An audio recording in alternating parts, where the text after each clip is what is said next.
Hello there, guys, and welcome back to my channel for another Champions League preview, as well as talking about all the latest news. You know the drill by now, unless this is your first time here. Well, then welcome and subscribe. But if this is not your first time here, you know how the previews go. We talk about some news, we talk about the game, we have a laugh, and we have a little quiz by Bertram. Although, because we already did an AC Milan quiz last week, mixed it up a little bit today. So I have no idea what's coming, but we'll figure that out later. We might be thrown under the bus and look absolutely like idiots, but that should be fun. Now, before I get to Pice, because you guys know Pice, you guys love Pice. We are also joined by a new guest today, actually a writer for Pice's website, to which, as you know, the link is always down in the description, ChelseaFC365.com. Kieran, thank you for joining us. Appreciate it very much. Your first time on, but we're obviously Chelsea fan. So how are you feeling, number one, so far with Graham Potter's reign? And then more particularly ahead of tomorrow's game? Like, excited, nervous? Do you fear like a bit of revenge from AC Milan? Or do you think, well, as Tuchel in the chat puts it, Potter laid the pipe last week. Will he lay the pipe again tomorrow? Thank you very much for having me. Yeah, Graham Potter's certainly been very impressive since he took over as manager. Shaky first result, but since then we've looked playing the best football I've seen us playing in about a year. So that's a good sign. With AC Milan, I think, well, we kind of smashed them last week. And if we play like we did last week, I think we will beat them again. See, number one, I agree. Number two, let's just hope we can actually do that. Because obviously, Pice was telling me the other day, it was like, oh yeah, but San Siro is going to be more difficult. So Pice, let me get to you. Do you think it will be that much more difficult? Tomori, given it, I don't want, because I like Tomori, I don't want to slag him off, but kind of been given it a big one. And as a reply to your tweet, well, he talked the talk last week, he just failed to walk the walk. Let's see what happens tomorrow. But how are you feeling ahead of tomorrow? You confident? Do you think we're I don't know, we could get ahead of ourselves a little bit, not as fans, but as a team in terms of, okay, we battered them last week and then kind of get a little bit complacent tomorrow. Do you worry about that at all? I hope not. But again, I think the away tie, I think will just be much harder. But again, I think depends how we deal with the first sort of, say, like 25, 30 minutes, I think. Milan are definitely going to attack out the blocks and they're going to try and, they're at home. They're going to try and get, their crowd's already going to be up, but they're going to try and, score early, I think, and just take the game to us. So I think it's how we manage that initial sort of flurry, I'd say, of pressure, because I am expecting that. And again, as in all these big away European ties, how do we keep the ball? Do we do we not get phased by it? You know, the occasion and the stadium. I mean, some of these players are very experienced, some not so. But yeah, look, I think we've got a good chance, but I do see Milan playing a lot better than last week. That's for sure. Absolutely. I mean, another interesting point on that, basically, without getting into too much detail yet, because we will obviously get into the team later on.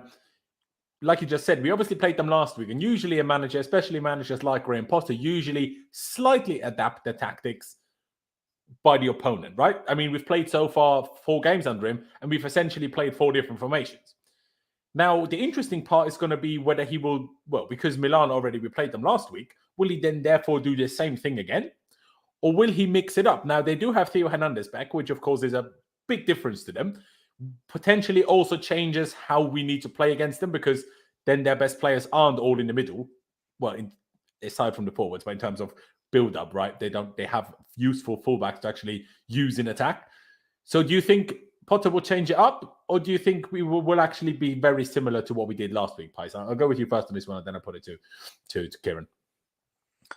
I'm not too sure to that. I feel like we might play like a 3 at the back and just kind of try and use width. But to be fair, I don't really know yet. I'd be surprised if we went to attacking away. So yeah, I'm definitely expecting a 3. It's just obviously that can still be attacking. So yeah. I'll be interested to see what we do. I'm not quite sure yet how I think we're going to do it, but I guess we'll discuss that.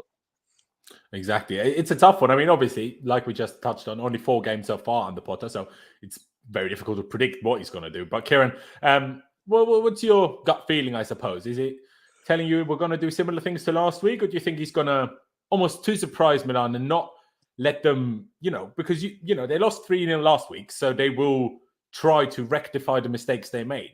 But if we do things completely differently compared to last week, can they rectify the mistakes? So maybe just on the basis of that, it would be a really smart move to actually change things up quite drastically. And when I say change things up quite drastically, I don't mean, okay, go all guns blazing in attack. That's not what I'm trying to say. But just have but have different tactics in the way we build, the way we attack, the way we defend as well. So do you expect that? Or do you think, well, it worked last week, try again this next week? I think what we've seen from Potter, we have to expect there'll be some changes. But on that, key players were rested over the weekend. Reece James, Aubameyang, Sterling, and I expect them all to come back into the lineup. So I wouldn't be that surprised if we saw something kind of similar to what we saw against Milan last week. Fair dues. I mean, Kai is asking me how I got a black eye. I don't have a black eye. If maybe I'm not getting enough sleep, I do apologize. But I do not have a black eye. What do you mean black eye? It's delighting. Oh, thank you, Clicks. I appreciate you. See, at least someone's got my back. But yeah, it's going to be very interesting for sure. Pies, like I said earlier, we're going to run through some news before we get into the game itself. And unless I've missed something, there's been kind of 2 major pieces of news. And let's go with the, less surprising, but still potentially more annoying one. N'Golo Kante, not even in training today. Now, I'm not sure, of course, if he was only not in training today because he wasn't going to travel to Milan anyway, because he isn't quite fit enough for that, or whether he had an injury setback and that's why he's not training. Like, number 1, do you know? And number 2, why? Like, man, come on, man. Like, he was supposed to be getting closer and closer, and all of a sudden he's not even in training anymore and did not travel to Milan. So, well, what's that about? Yeah, I'm not sure, to be fair. I guess we're going to find out more. There's a press conference at 6:30, but yeah, I think these journalists got some news early. So yeah, no Kante and no Ziyech. I mean, Kante was training, so I can only imagine it's an injury setback, which is just even worse. Because otherwise, why would he not be training? So yes, it's not good. No, it's not ideal. I mean, Kieran, I'm not expecting you to know any more, but what's your feeling on that when you read it? I'm sure you read it at some point during the day. It's just weird, isn't it? Like, well, what's wrong with that guy? Like, we love him so much. He's so good when he's actually fit and able to play. But I swear, basically, since the Europa League final 2019, it's just, you just had no idea whether the guy's going to be fit or not. And then he's injured and he's supposed to come back and then he doesn't, set back here. And then he plays one game, gets injured again. What are we doing? Like, and also, I'm not sure if we actually touched on this in any stream pies, but there was reports a few days ago where I was like, well, there's nothing agreed with Chelsea in the slightest, not even remotely close to a contract extension agreement. But Kante wants to stay in London, which means basically he has Tottenham and Arsenal as options, as well as stay. So if this is an under-injury setback, would it get as far as, you thinking, okay, if we have to, we even have to let him go to Spurs or Arsenal? Or is the potential of him going to those teams enough to just give him a contract anyway, even if he's injured all the time? Is this It's for Kieran first, actually. Sorry. Okay. Yeah, it's disappointing seeing Kante injured again because, as we know, when he plays, we are a different side. We are a lot better when he's playing and fit. The rumours with Tottenham and Arsenal, I'm not sure if they'd be able to afford his wages, to be honest. But if he's on high wages here, and if we can't stay fit, then we can't really be expected to offer him these high wages and long contracts if he's playing 10, 15 games a year. Yeah, it's very true. It's difficult because I guess the wages, I think, is a fair point on your side. At the same time, if he wants to stay in London and we don't give him what he wants, then I guess because we're not really, I don't think the problem with Chelsea is wages. I think the problem with Chelsea is length of contract. At least that's what's been reported. He apparently wants 3+1 or 4 years, like Koulibaly got, who's the same age as Kante, obviously. And we apparently offered him 2+1, I think, as far as I'm aware. I could be wrong on that. So if it's and if he just really wants to stay in London, I guess he'd probably be willing to take a pay cut. But I don't know, it's a tough one. I mean, Carl maybe makes a fair point here in terms of maybe, he just wanted him to do some individual training, hence why he wasn't with the group, to see if he can be fit for the weekend. If he was never going to play tomorrow, do you see that as potential reality, Kieran, or do you think him not being in training just means he's injured again?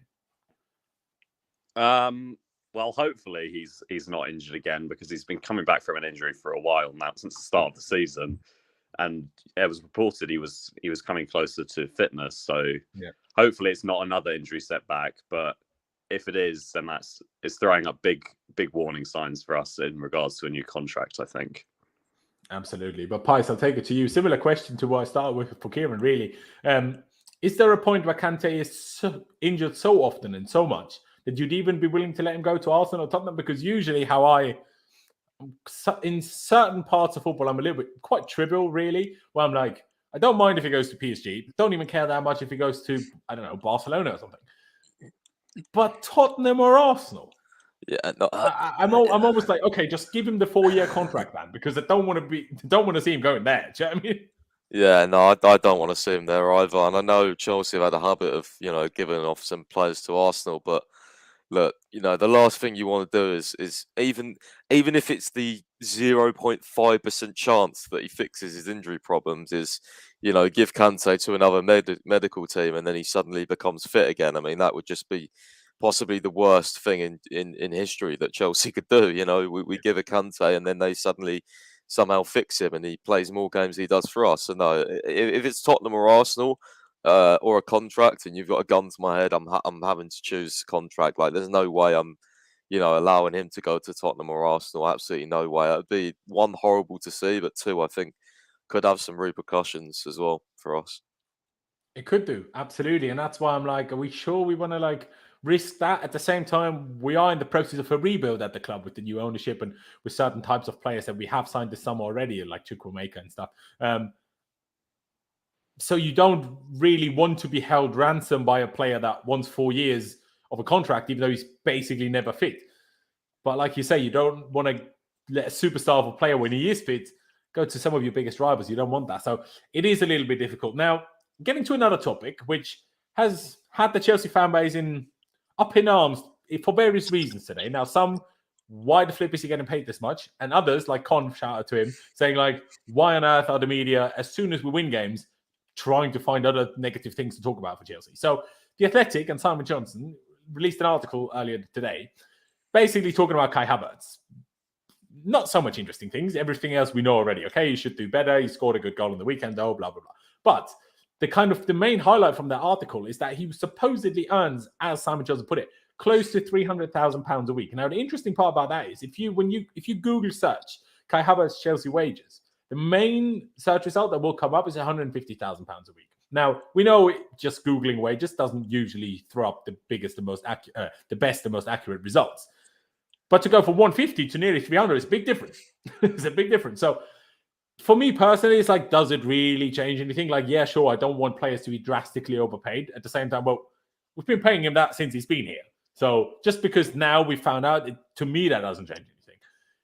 But does it matter to you at all, number one, Pies? And number two, what do you make of it? Like, are you on Con's side of this with this story where you're like, why do you have to talk about that now? Like, you just scored a good goal that helped us win the game. We just won back-to-back 3-0s. Why are you trying to pick out like negatives wherever you can? Do you know what I mean? Yeah, to be honest with you, I don't know if it was a negative article. I think it was just, but I'd say like how you could put it, like why, like what's the point, kind of thing. I think it's because he wrote at the start of the article, it was like, I think it was the first time he'd done, what was it, back-to-back goals or something at Stamford Bridge, something like that. Yeah, scored in consecutive Chelsea league games at Stamford Bridge. And then he kind of like did a whole sort of piece around how he should be doing better, and also that how he's going to be under pressure now because Chelsea's still interested in Liao and all that. But yeah, he put his wages in there. It's just interesting, to be honest. I don't think the reaction is like, I don't know. Some people are going crazy for no reason. Maybe it's just because I tweeted that bit, but yeah, I thought the 300,000, if it is true, like that's crazy. But if it's like a base wage of much less, and you know, bonuses get him to that because he performs, then you know, fair enough. But he hasn't specified that, so I'm not really sure what to think, because I thought he was on a lot less. But yeah, see, I thought he was on 275. I don't know why I thought that. I don't remember when and where I read it, but the almost information I had stored in my brain, if someone would have asked me how much does Havertz earn, I probably would have said 275. Now, I'm not sure if Simon Johnson is cheeky enough to call 275 close to 300k, which I know it's reasonably close, but I mean, Simon, if 25k to you is just close, then maybe you need to share some of your money. Do you know what I mean? And also why I think it is a little bit unnecessarily negative.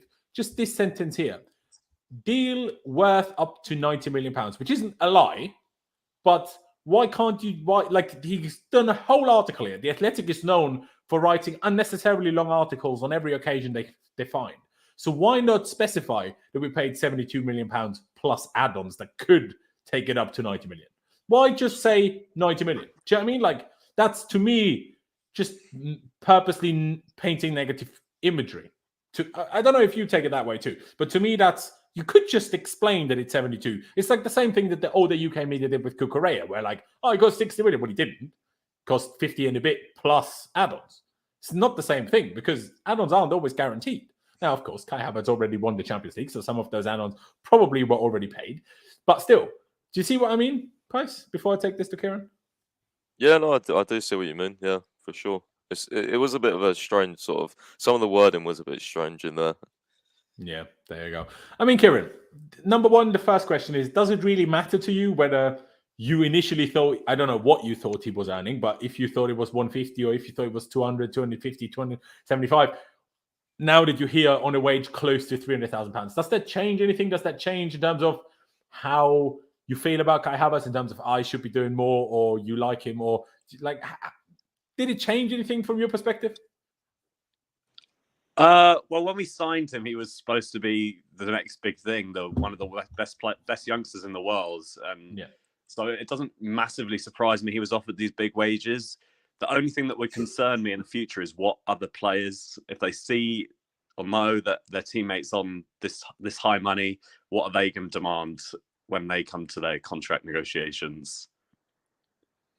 It is interesting. Mason Mount. No, his contract negotiations are dragging on a little bit now, and just slightly concerned that this 300,000 is a lot, and if he's asking for similar amounts, then I don't know how that would play out.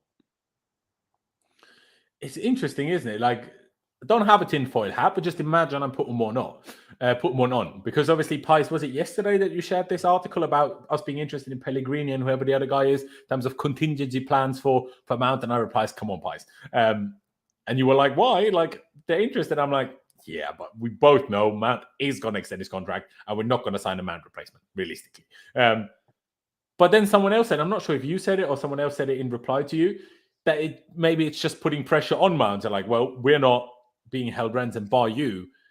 If you don't sign, we're going to find somebody else type thing. And now the conspiracy hat being on, maybe this is just Mount and his people putting the pressure on the other direction. They're like, well, Kai's only this much, so give me more. Do you know what I mean? Like, drastic conspiracy here. But do you see even a small percentage of truth in that, Kieran? I think that's very tinfoil hat. I'm not going to lie to you. Fair. No, it's fair. It's fair. It's fair. Pies, what about you? Do you like my conspiracy theory here? Or what do you think? I mean, some of my followers commented, Simon's put this out, Mount PR campaign, because, he's going to, well, look how much Havertz is on, Mount should be getting his big contract off of this kind of thing. That was the kind of narrative that some of my followers said. But yeah, I'm pretty sure, I mean, knowing Simon as well, I think they're going to probably have this piece planned well in advance. Like, they don't just, type it up in a day, do they? And think, oh, yeah, I'll post that now.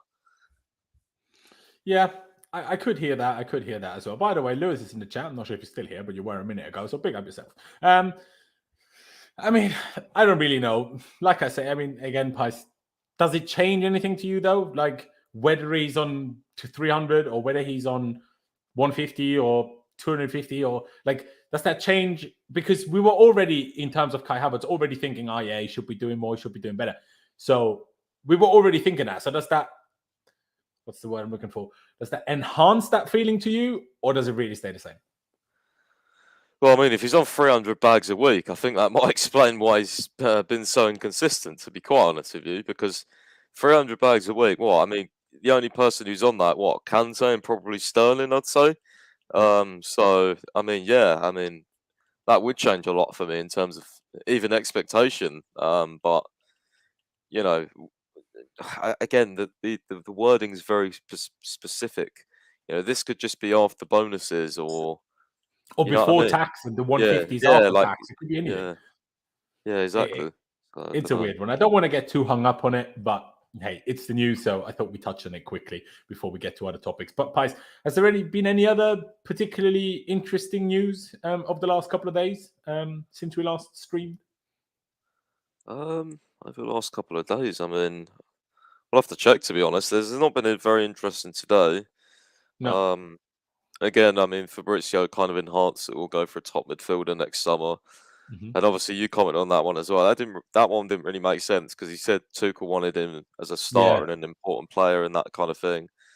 With Zakaria, I think maybe we should touch on that actually, because, like you say, the report was kind of, now that Tuchel is gone, Chelsea will kind of have conversations about Zakaria now that under Potter he's not even played a single minute yet, and half the time doesn't even make the squad.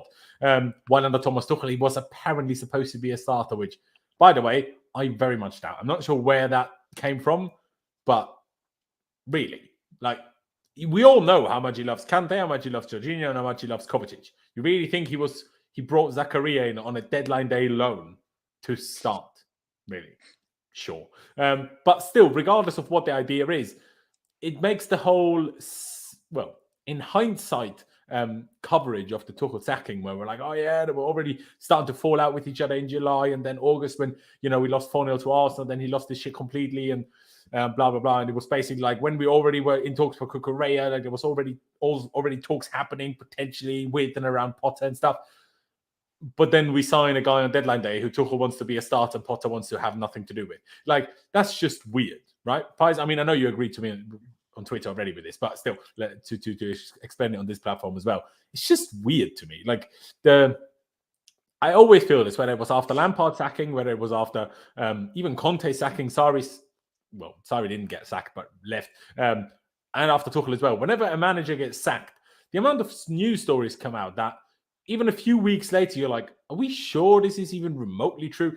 It's kind of baffling. And I'm really curious why that always happens when managers get sacked. Like, why then? Why do you come out with all the weird stories then? Do you know what I mean?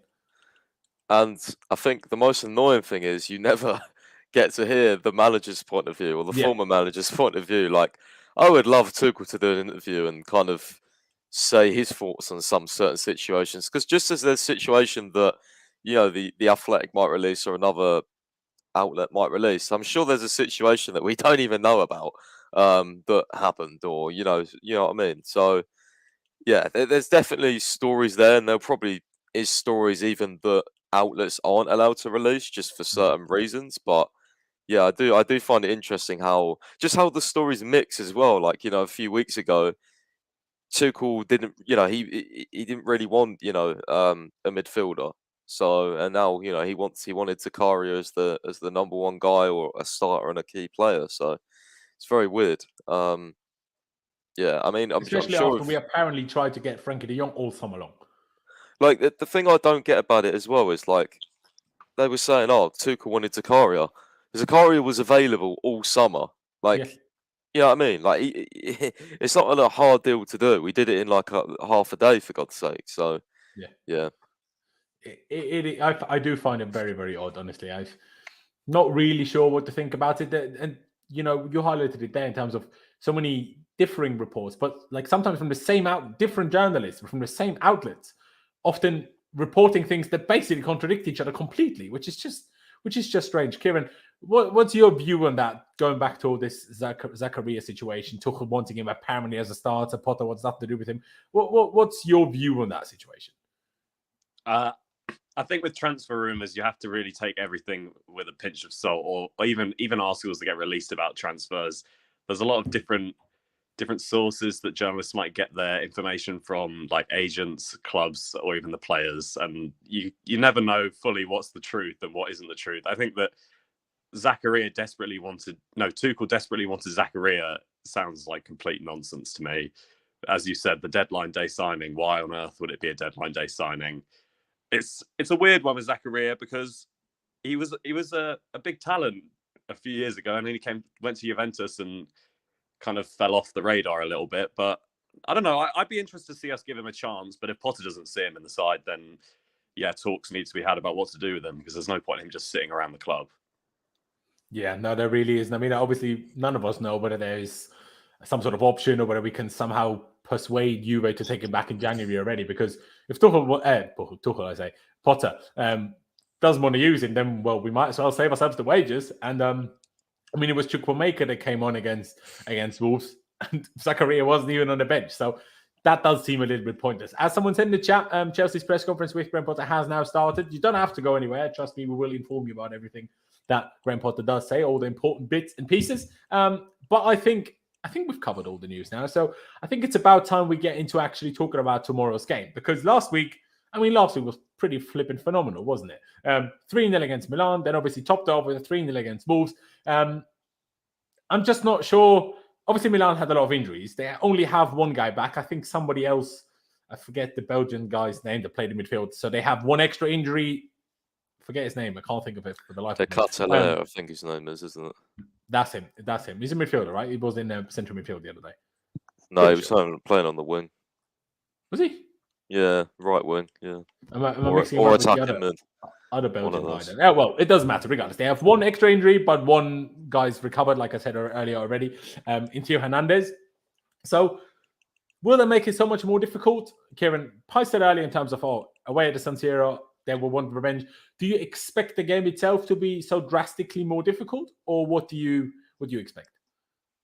I think the atmosphere will be a lot more hostile, obviously, in the San Siro. So that might make the pressure on the players might be a bit greater. But yeah. I think if we play the same way we played, which is a big if when you talk about Chelsea, but if we can keep that consistent form, as we've shown over the last two games, then I don't think it will be that much more difficult.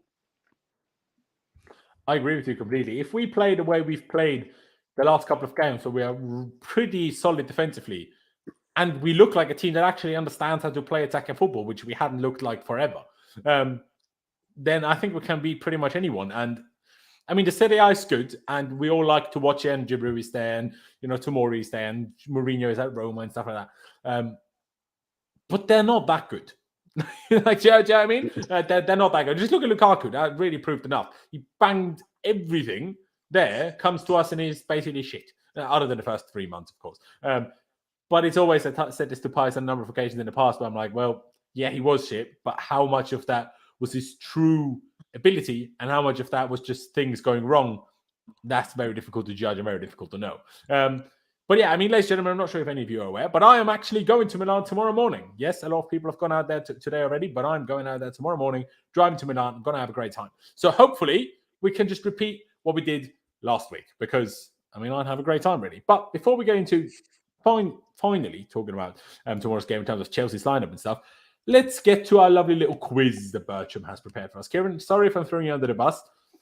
I don't even know what questions to expect. They might be difficult. They might be okay. Who knows? Because he texted me early in the morning and I didn't even see it. It's like, yeah, considering we already did Milan questions last week, don't really know what to do. And then he texts me later, yeah, considering we won 3-0 the last two games, we're just going to do like famous CFC threes, apparently. I have no idea what to expect, but hey, let's see how it goes. So, question number one. And he explains everything already. As we've already concluded the Milan quiz last week, it's time we switch it up a bit. In honor of our latest back-to-back 3-0 wins, 3 will be the theme for today's quiz.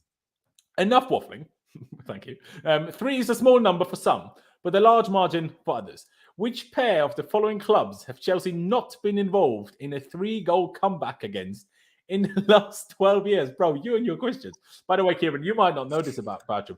Bertram is a guy, and we tested him on Saturday. The guy knows every Chelsea result, including, well, almost spot on the goal scorers, since 15-16. And you just ask him and he just knows straight away. He doesn't have to think about it. He just knows it. It's incredible. But anyway, both us, but also them coming back. All right. Do I need to go through the question again? Obviously, everyone can read it on screen as well. Pice, why don't I go with you first? We have the options: West Brom, Ajax, Southampton, Man United, Napoli. Which pair? So two answers, essentially. Do you know? Right, so Chelsea, some of these clubs with come back from a 3-goal comeback against, essentially. Yes. I'm not sure if that could be 2 goals down and then winning 3-2. But as he says in the bracket at the end, it could also be them coming back against us. So that's why I have a feeling, but I'm not 1,000,000% sure. So which clubs have not been involved? I'm going to say not involved, yeah, true. West Brom and Southampton. When we lost 5-2 to West Brom, how much were we in the lead by? 5-2. Oh, I don't know. I can't remember that game, to be fair. I know what you're talking about. Remember. No, I don't know. I don't. Yeah, I know. I don't know the structure of it though. Like, I don't know what sort of. Yeah, I don't know. Like, Ajax to me is clear. The 4-4, we clearly came back by 3 goals, right? So you know, the 4-4 in the Champions League under Lampard. Napoli. It depends on whether you count a 3-goal comeback over 2 legs, because obviously 2012, I guess we did have a 3-goal comeback against them, winning 4-1 in the second leg, but I'm not sure if you would count that. So I'm not sure. Southampton, I can't remember that. But, actually, against Southampton. Remember when Giroud, under Conte's second season, Giroud came on and we turned to get, I think we were 2-0 down and won 3-2. Actually, now that I think you're right. Yeah. That does ring a bell. United did it against us once, I think, at the Bridge. We were like 3-0 up and played 3-3 in the end, I feel like. Or maybe we then lost in extra time. It was a cup game, I think. It's a tough one. Kieran, I think you were saying something there. No, yeah. Napoli, I think that 2012 one would count for that. Okay. Ajax definitely. Man United, I don't know about that 3-0 game. I don't know if that was ever, if a team was ever 3 goals ahead. Is that how it has to work? Yeah, I'm not sure either. If 3-goal comeback means 2-0 to 3-2, or if it means 3-0 to 3-3 and more, I don't know. I'm not sure. Is it 2 answers? Yes, it's 2 answers, and the 2 which who've not been involved in a 3-goal comeback. So yeah, we're basically looking for the 2 odd ones out, I guess. Maybe West Brom and Man United. I don't think Man United in the last 12 years. Yeah. I guess guess Southampton one. That Southampton one you said with Giroud, that rings a bell, but I don't know if that. Yeah. Because I think we were 2-0 down and won 3-2. So yeah, as you said, I don't know if that counts. Yeah, no, exactly. That's the difficult one. For me, it's just whether the Napoli one counts, and I assume yes, because otherwise, why would you put Napoli in there? But I'll say West Brom for sure, and then I'm just not sure whether it's United or Napoli. I'm going to say Napoli because I feel like I remember this United game in my head, and I'm just not sure on the stipulations of whether he would count the Napoli one. So, Pice, which two would you pick as your final answers? I don't know, actually. I feel like all of them have had some sort of 3-goal comeback. I don't know.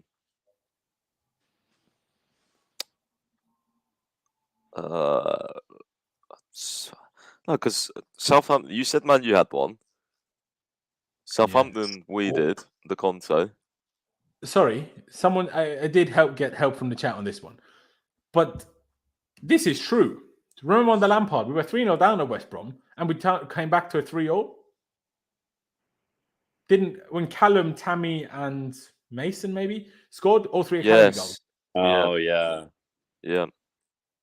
So now the one answer I was sure about is done as well. Flip sake. All right. Bertrand might be on fraud watch, you know. I feel like all maybe of these he is, or the Southampton one, because like we said, we were 2-0 down and 1-3-2. Maybe that's not a 3-goal comeback in his mind. I'm not sure. Don't know anymore. Okay, I'm gonna say Napoli and we were 4-1 down against Ajax, right? I'm pretty sure we were. Then played 4-4 in the end. Yeah, we was. Yeah. We were. So those two are definitely there. West Brom and Ajax. Okay. I'm pretty sure about Southampton still, and then it's Napoli and Man United. All right, I changed my mind from West Brom then, clearly. Thank you, Josh, in the chat. I'll say Man United and Napoli. Oh, Kante re-injured himself. Yeah, reaction from training, they're waiting to see the extent of it. Potters clearly didn't sound very happy about it, but yeah, not good. Yeah. Brilliant. Yeah, just to read out what Potter actually said. Well, Hakim Ziyech, who also missed training today, is ill. And N'Golo, we were just waiting for his reaction from his training. It is certainly not ideal, so we will have to wait and see the extent of it and go from there. Well, it's just gone from bad to worse for poor old N'Golo. Fortunately, that's sometimes how it goes. All right. Because we're kind of struggling here, shall we just see the answers and then because, you know what I mean? We're all just guessing here anyway. Or Pice, do you want to finalize two answers? Mate, I have no idea. I want to see if Bertram's on fraud watch. Saints and Napoli. We have come back from 3 goals against West Brom and Ajax, but only from 2-goal deficit against Saints and Napoli. Man United came back from 3 goals down against us. See, I did know that one. 3-0 down and we played 3-3, or lost in injury time. Maybe on penalties. But yeah, okay. So we were slightly unsure about the wording of the question, but that's maybe more on us than a Bertram. One of the Quizmaster Bertram's favourite Chelsea games was a 3-1 win at Etihad in the 16-17 season. Which of the following trios scored for Chelsea on that day? Surely we'll get that one. Yeah, we should get that one. Pice. Who are you going to pick? Pedro, Costa, Willian, Costa, Hazard, Pedro, Costa, Hazard, or Costa, Willian, Hazard? 3-1 away at Etihad. The goal scorers, Costa, Willian, and Hazard. I would agree. Yeah, I agree. There you go. Quicker this one. Costa, Willian, and Hazard. What a day that was. That was just after that. I forget the name of the football club. After the Brazilian football club's plane crash or something, wasn't it? There you go. Yeah. There you go. That was it. But what a day that was. Was that the last time we won at the Etihad? We won there since then? No, yeah, we won under Tuchel when it was. Did we win 1-0? I think when we beat them 3 times in a row, just before the Champions League final. I think that was. Yeah, because that was the second time, and everyone was like, "Yeah, we're not beating them in the final now." Because I remember going into that game, wasn't it Alonso last minute? I think and Ziyech scored. Yeah, I think it was 2-1, and everyone was saying to me, "We need to tactically lose this match." But yeah. We managed to win that. It was a little bit difficult, to be fair. Bonus point. Which Chelsea player simply misunderstood which end to score in and accidentally scored an own goal? What? In the 45th minute? Sorry. It's what? Gary Cahill. How do you know that? Gary Cahill. Is that real? That he accidentally scored in his own goal? I think it's a joke. Maybe in the question. I don't think it was... Okay, it's a joke. Okay, I was like, all right, because I mean, I'm sure it could have been a question from like the 50s, and someone was just drunk. You never know. But fair enough, Bertrand. Fair enough. Time for a right old difficult question. As if these ones have been so easy so far. What is the significance of the number 3 surrounding our birth as a football club? It was the 3rd day of the month. It was the 3rd month. It was 1903. And there were 3 founding members. Now you're just making us look like clowns, Bertram. Now, I know it's not 1903, but any of the other things could be true. I honestly have no idea what month we were founded, let alone the day. I mean, Kevin, do you know? I have no idea, no. Unfortunate. Advice to you. I feel like I might be number 4. I was going to guess that, but I had no inkling as to whether I it's don't know if correct or not. one person founded Chelsea. But I mean, I don't know if it was 1 either. It could have been 7 for all I know. yeah, I'm going to go with number 4. Yeah, Yeah, there you number go. 4. Why not? Kevin, are you going to throw in a wild guess there? Yeah, I'll go for a wild one and say it's a trick question, and 1, 2, and 4 are all the right answers. Oh, I like it. I like it. Yeah, I'll stick with that. I'll also guess 4, but I have no idea whether it's correct. Chelsea were founded on Friday, the 10th of March, so it was the 3rd month, in 1905 by Gus and Joseph Mears. Not sure if that's how you pronounce the name. Mears, who knows? But seemingly, it was in March and therefore the 3rd month. Fair enough. In 2003, I love how he highlighted every 3 that he put in these things. Chelsea were bought by Roman Abramovich. He laid the foundations for us to become by far the greatest team the world has ever seen, as the chant goes. We won several major trophies under him, but what was the 3rd trophy we won under him? Ooh, that is difficult.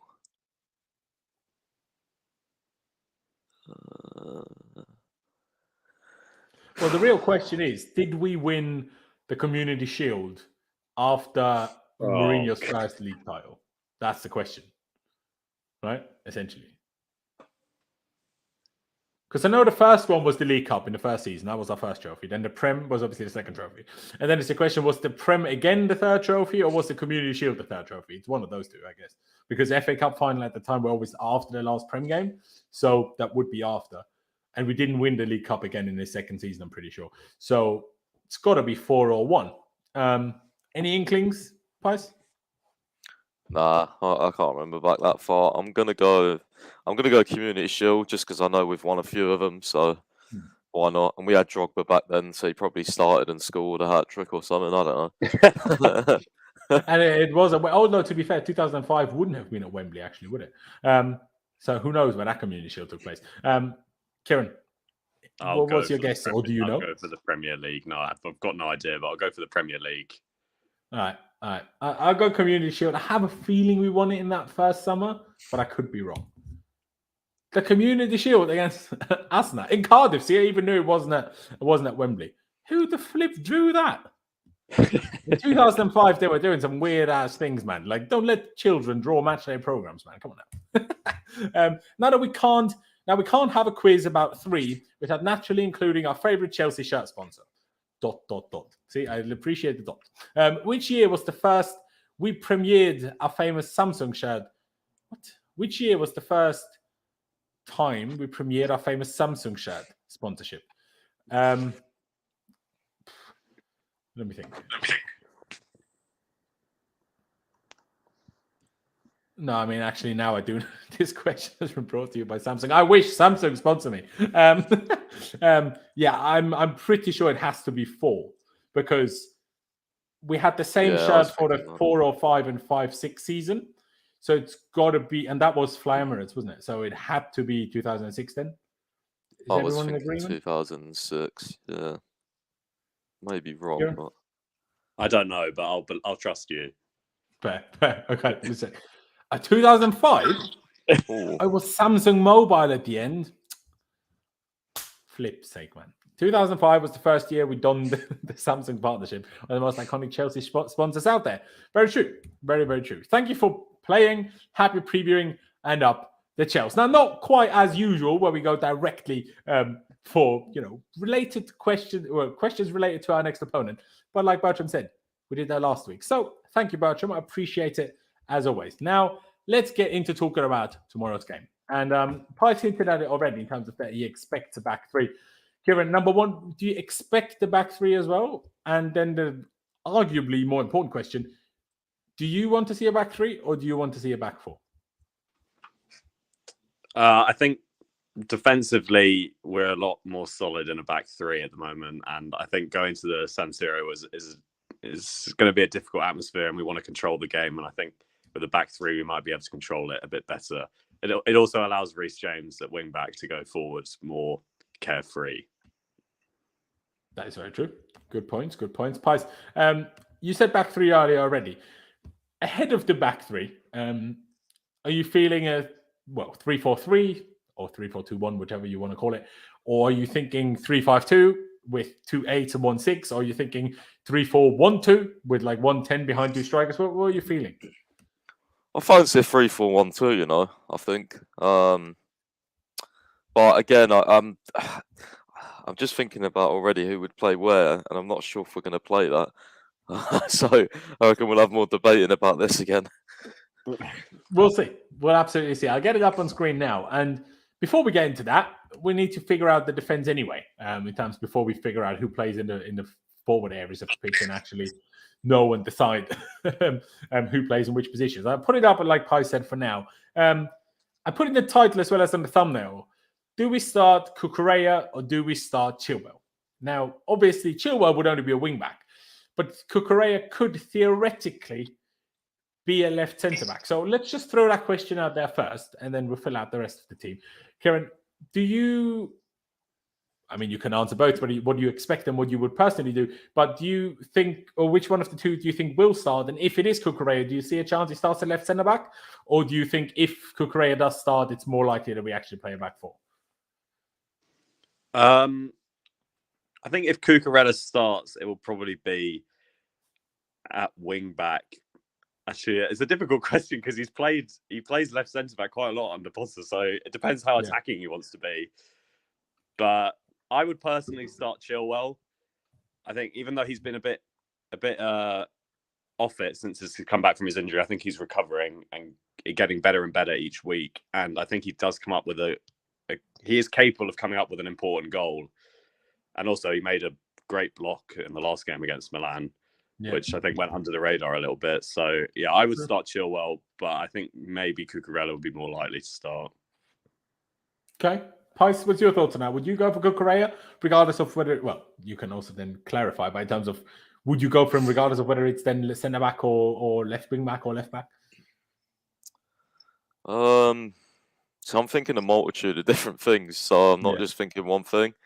I'll try and explain them. So the one thing I was going to say was Cucurella left centre-back with Silva and then Koulibaly over to the right, so he doesn't have to play Chalobah in such a big away game. But I feel like Chalobah's like trusted enough now to play. So that was one of my options. Second option was for him to go wing back, but then I thought, well, every time we've played this, Sterling's played there, so. Last week against Milan, we didn't do that. Last week against Milan, Chilwell was wing back.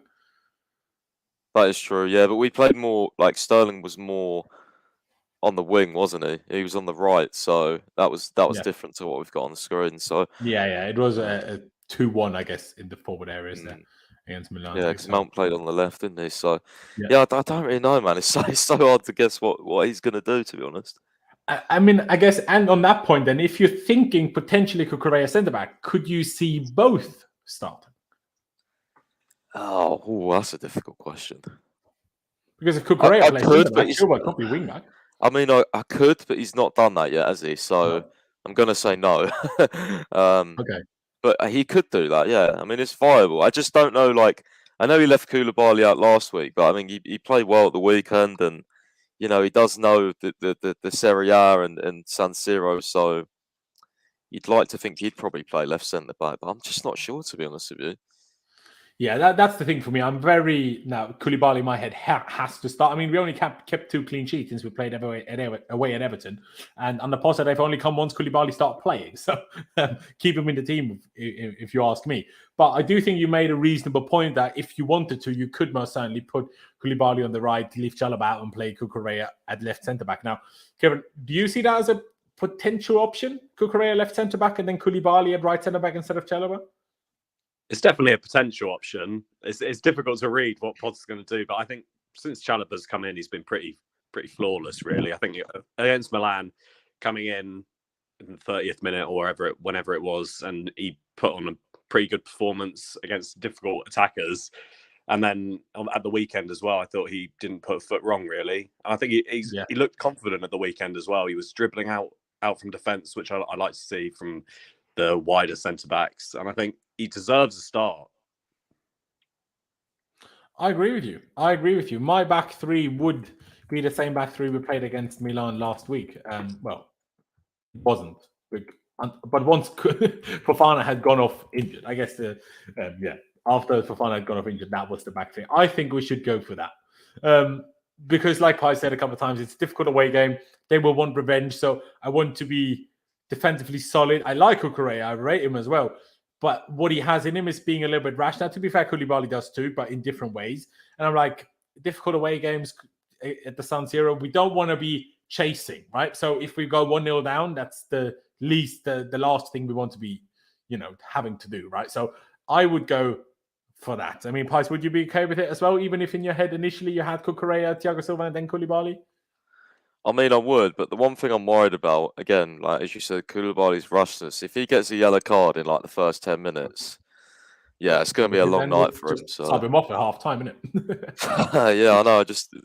But I mean, that's going to be a long night for him if he does that. I'm a little bit worried about him at left centre back. I thought playing sort of more in the not. I mean, we were going to disagree because you sent that thing earlier, playing 3 at the back at the weekend, and I said it was more of a 4. By the way, match of the day. By the way, in seeming agreement that it was just both. I think that's what it was. On the ball, we played a 3, and that's when we ended up. You and me not agreed. Yeah.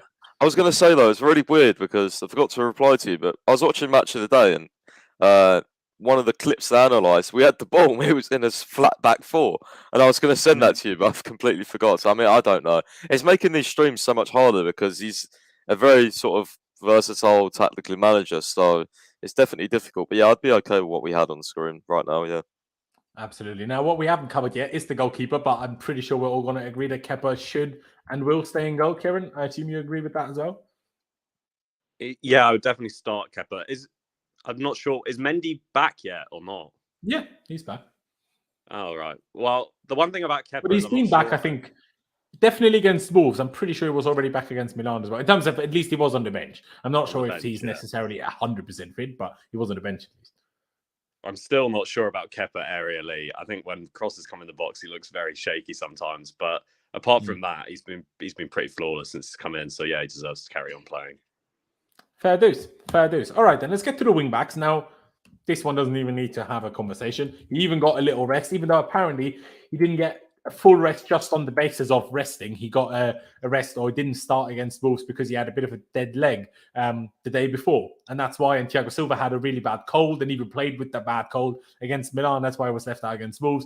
And Chilwell, he didn't want to play him 3 games in a row, being still in recovery from the ACL injury. So all of the players that didn't play, other than Raheem Sterling and maybe Aubameyang, he basically just rested for reasons, and only those 2 were rested purely for rest's sake, I guess. But we're all in agreement on these terms, I'm pretty sure. But then I guess we come back to the question. Now, Cucurella has not got his place in the back 3. But now does he get his place at wing-back, or is it Chilwell for you, Pice? For me, it's Cucurella, especially ball progression-wise. I think some of the passes he played at the weekend were good, and I know you didn't think he played that great, but I just think he's better right now. I'd go with Cucurella. I don't mind if Chilwell starts, but I just think Cucurella is probably as well. Like in terms of, obviously, it may be a little bit of a cop out to say this, but I do think Chilwell still has some sort of time to go before he's fully fit and ready. So I would go for Cucurella just because he's at his maximum level, I'd say right now, and Chilwell isn't. I agree with you completely. I agree. And while I did say Cucurella wasn't that great, I mean, what did I give him in here? Like 6.5 rating, I think. Even though I saw a lot of people were clearly raving about him, so maybe I was the odd one out on that. But for me, that was only just how much he let Adama Traore just do things. Do you know what I mean? Like every time Adama crossed, to me, it was like Cucurella wasn't anywhere near even attempting to cross the block the cross, and that's mainly why I didn't like it. If I'm being perfectly honest, but in terms of in possession, I completely agree with you. He gives us such an outlet. That's just. I don't think we should miss away at Milan. I think it's going to be very crucial to have such a secure player in the wide areas as well on the left. On the left as well on the right, with Cucurella and then Reece James. I would also go for Cucurella. Kieran, he's not in a back three, so would you play him a left wing back, or would you personally prefer to go for Chilwell? I personally would start Chilwell, but I can completely understand why you guys would want to start Cucurella. I think at the weekend, I didn't think he was that great either. As you said, with the Adama Traore, I don't think he dealt with him nearly as well as he should have. And if Wolves had a semi-decent striker, then we might have been in a bit more trouble than we were. Yeah, I agree. Yeah, exactly my thoughts. Yeah, but yeah, wing back, I guess he doesn't have that much of a defensive duty as he has at left centre back. So yeah, Cucurella or Chilwell. I would personally start Chilwell just because I think when he's played, he's getting better and better, and I do think he is a good knack for scoring goals. But yeah, Cucurella, I don't mind Cucurella starting.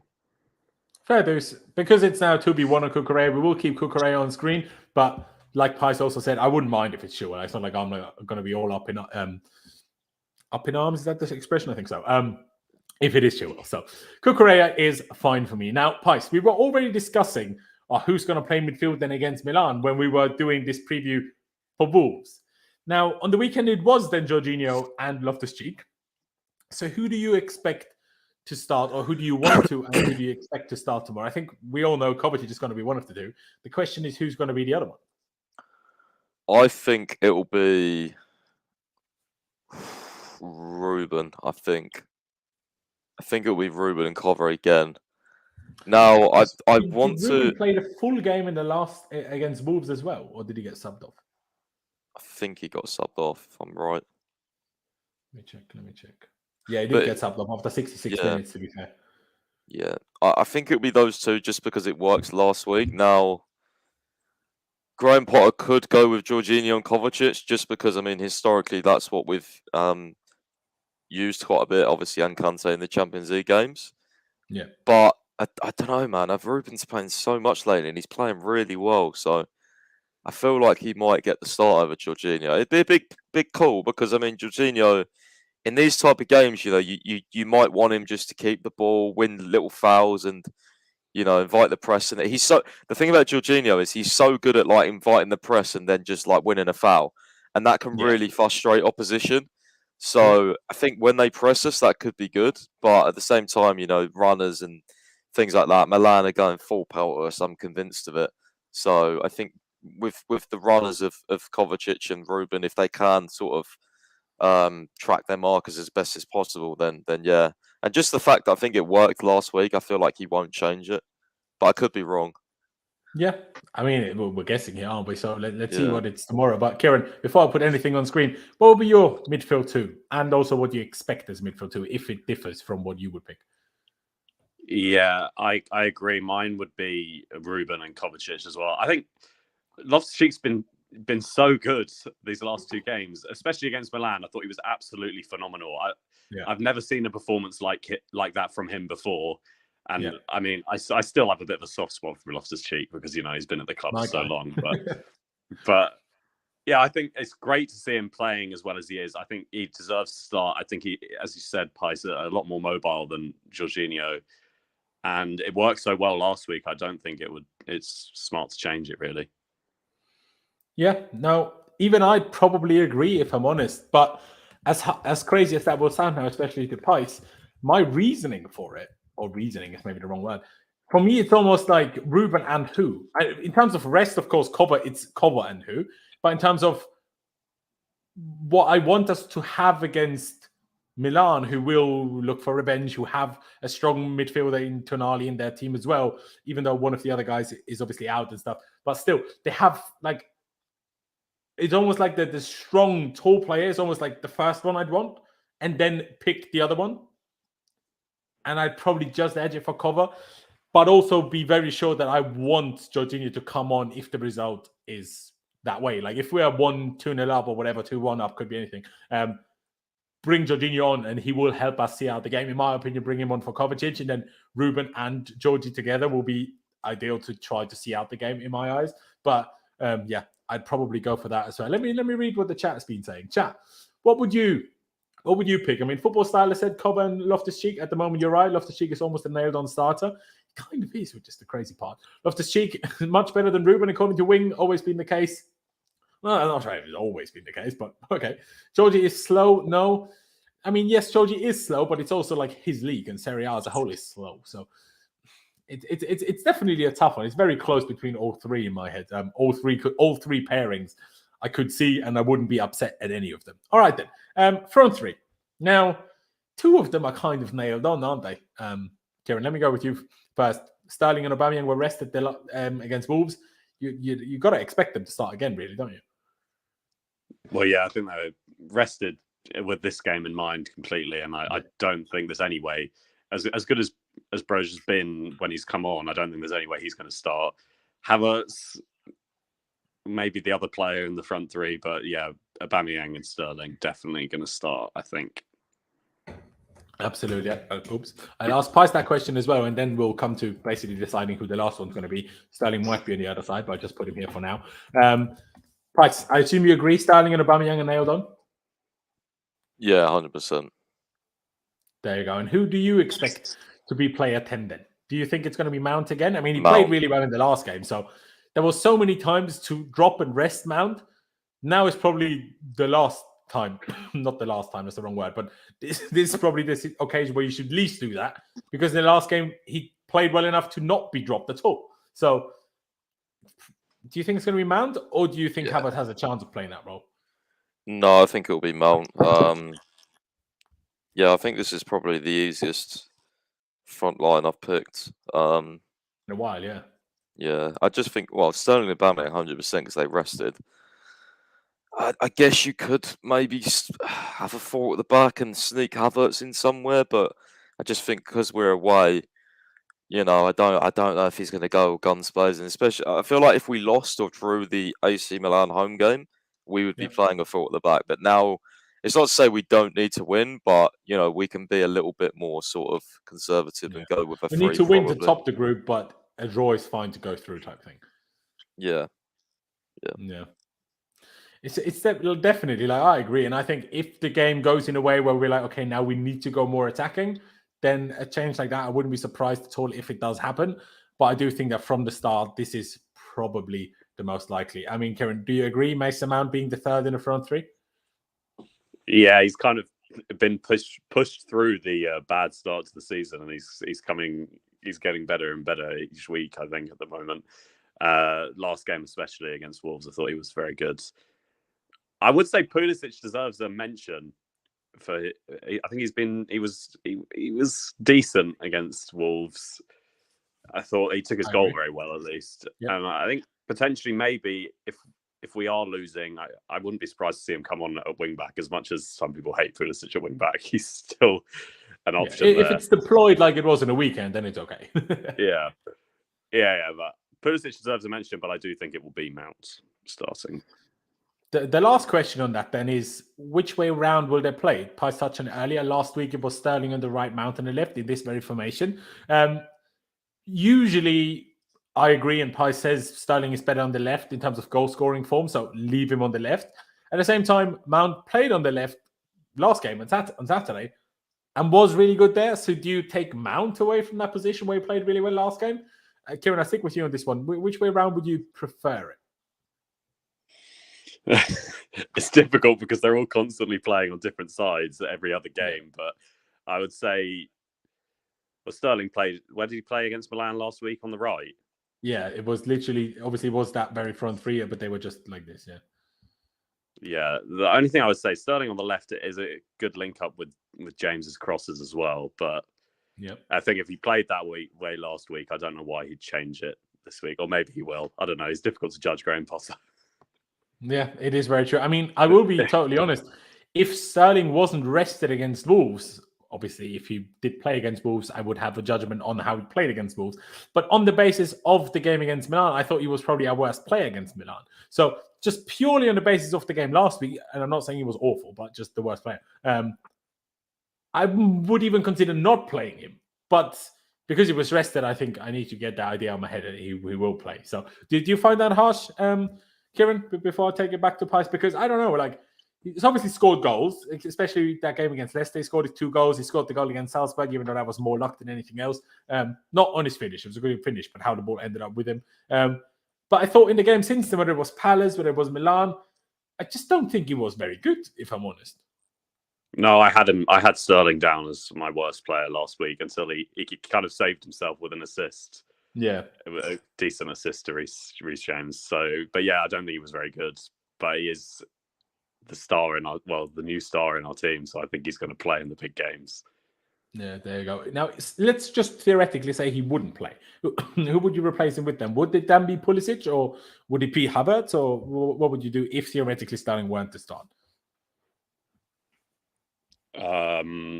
Is this for me? Yeah.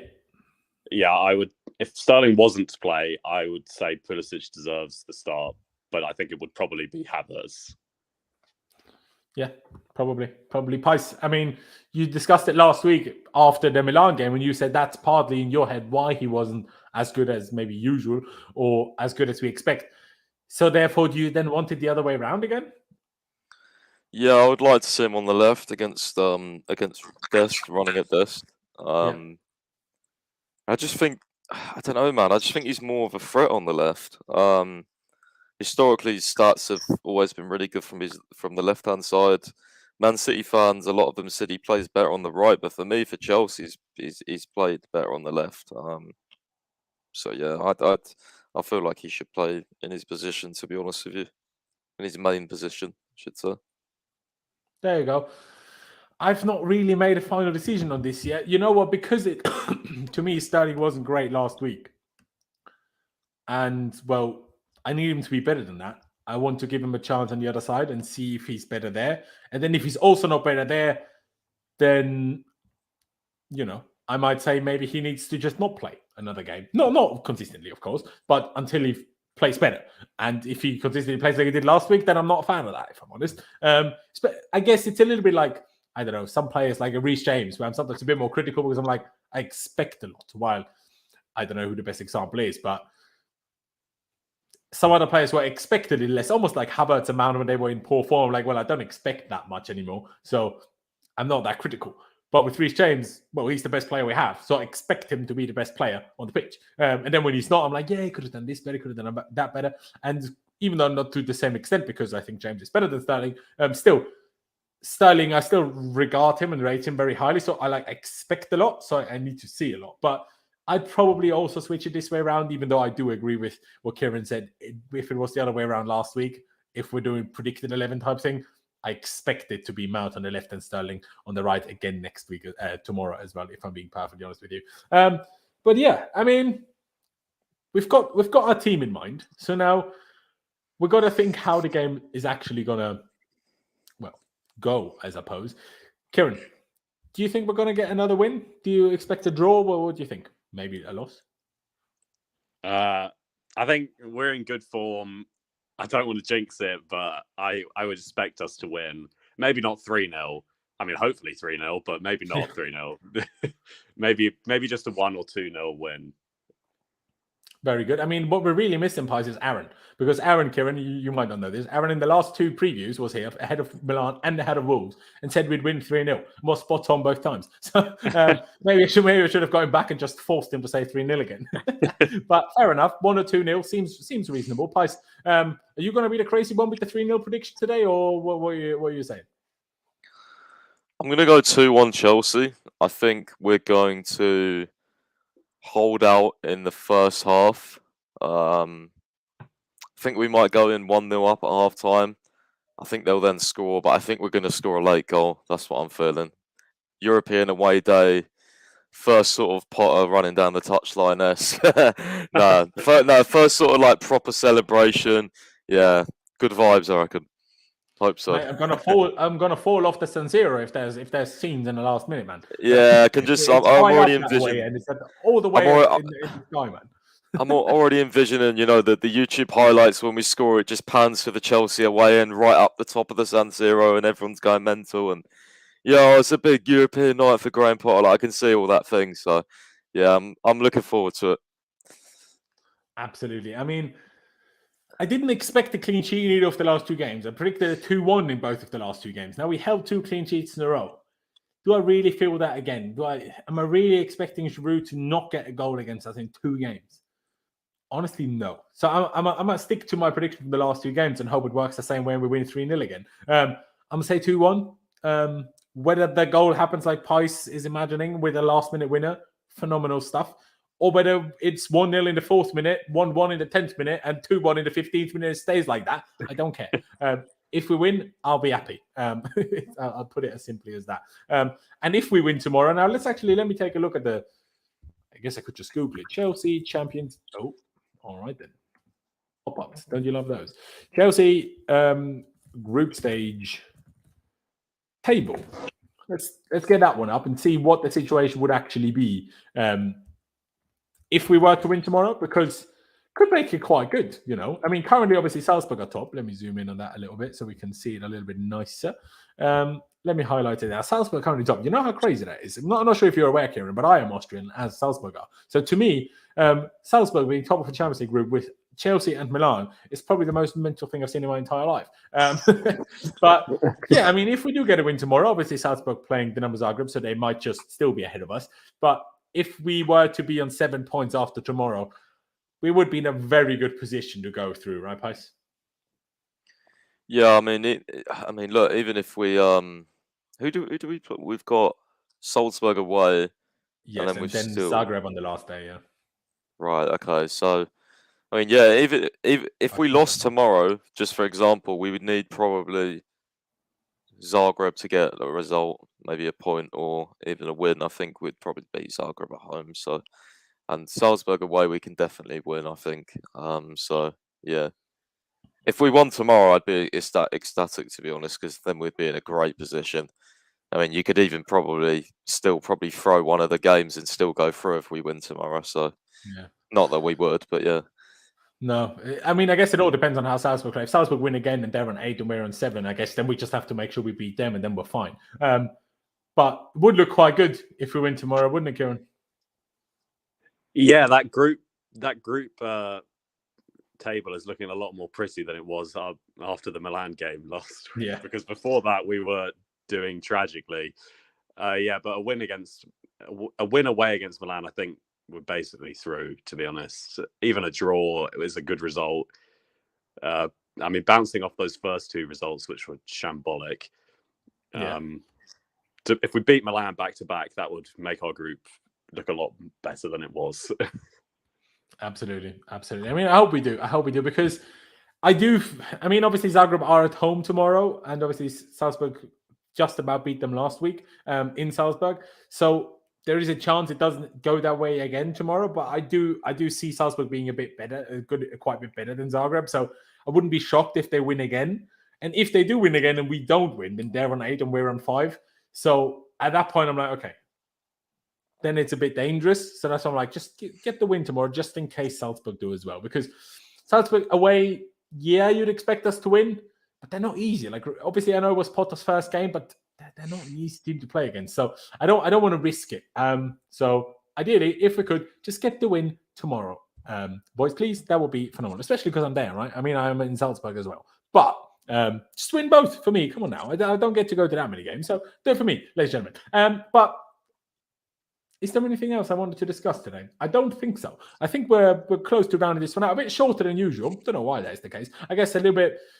We spoke about Milan already last week, so don't exactly need to repeat it. Only thing maybe worth mentioning is they won on the weekend against Juve 2-0. But what does that mean nowadays? Juve are shit. So, yeah, God knows how much that means. But yeah, going to be difficult, going to be interesting. I'm excited, probably even more excited than Kieran and Pice, considering I'm going. But early start tomorrow, so we're going to round this one out. Like I said, today, even more so the shout out. ChelseaFC365.com. Kieran is a writer. Pice's website, of course. So please check it out. Please follow both of them on their Twitter, especially Kieran, because he doesn't have as many followers as Pice. Pice's got plenty of followers already. So make sure you follow Kieran first. And then after that, if you've still got a spare minute, then follow Pice as well. But yeah, links are down in the description. Ladies and gentlemen, thank you guys for watching. Up the Chelsea, upwards and onwards. Let's hope we can get the win tomorrow. And I'll see you when I see you.